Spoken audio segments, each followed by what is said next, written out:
Hello again, this is Guillermo Martinez, and this time we're going to refinish a flute. First thing, gloves. Please use them. You don't want to get this stuff going through your skin into your bloodstream. And if you want to live to ripe old age, safety glasses is good, breathing mask, gloves when you're doing finishing or handling any kind of toxic materials. First thing you want to do, take your flute apart. Take the leather straps off, separate your parts out, the body, the bird, or the fetish. And I'm doing 2 flutes. These are koa bass flutes. Next thing you want to do is take an emery cloth or extra fine steel wool, which is 4/0, or it should have 4 zeros, or the gray of this kind of material, and just scuff it up a little bit. This will remove any dust, any foreign material on the surface. It'll prep the surface. So prep your surfaces. Also have something ready to put your flutes on to dry. These are ebony with turquoise. Ebony usually doesn't take an oil very well, but it is this time. Okay, we're using tung oil. Tung oil or China wood oil originally comes from China. Comes from a seed. It's a seed-derived finish, and I'm pouring some in here straight. Now, you never use pure tung oil. You will just gum up your surface. It should be equal parts oil to equal parts mineral spirits or some kind of thinner. So mixing it here in my little jar that I've been using for a lot of years. Give it a mix.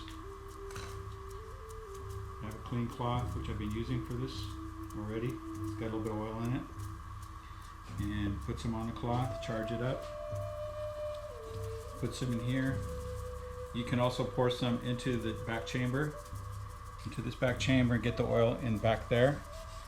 And you could also run this through the hole in the back with a rod and get some oil back in there, or just put some back in there just with a little cup or something. Coat your flutes. You can see it's nice and wet and shiny. You don't want to leave it like that. We're just going to do them both real quick.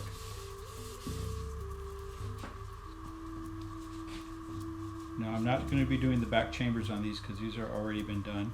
These are new flutes. I'm just doing the exterior.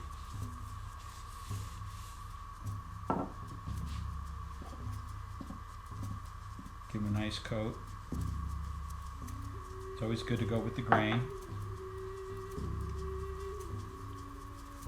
Then you should have on hand a couple clean cloths that don't have oil. And then you burnish. Remove the excess oil with nice, strong, quick strokes. You can see how beautiful it's coming out. This should dry 72 hours for it to be non-toxic. You can see how beautiful the koa is on this one. Putting that to dry. Next one. It seems like I'm going quick.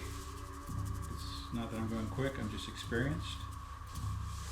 You know, when I'm working with my flutes, I might have to do about 15 or 20 of these, 4 to 5 times.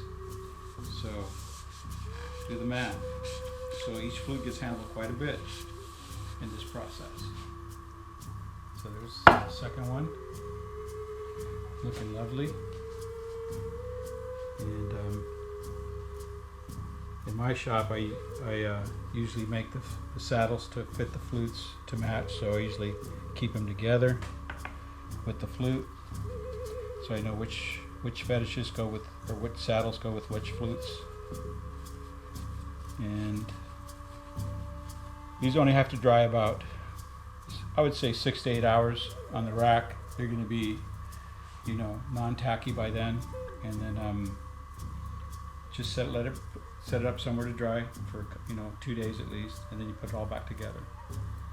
So I hope you found this useful, and if your flute has a shiny finish, it's not an oil finish, it's probably some kind of varnish or CA finish, which is like a crazy glue. Not my favorite, but there are a lot of those out there, and I've always insisted on a hand rubbed oil finish because it's a beautiful finish and it's non-toxic. Enjoy.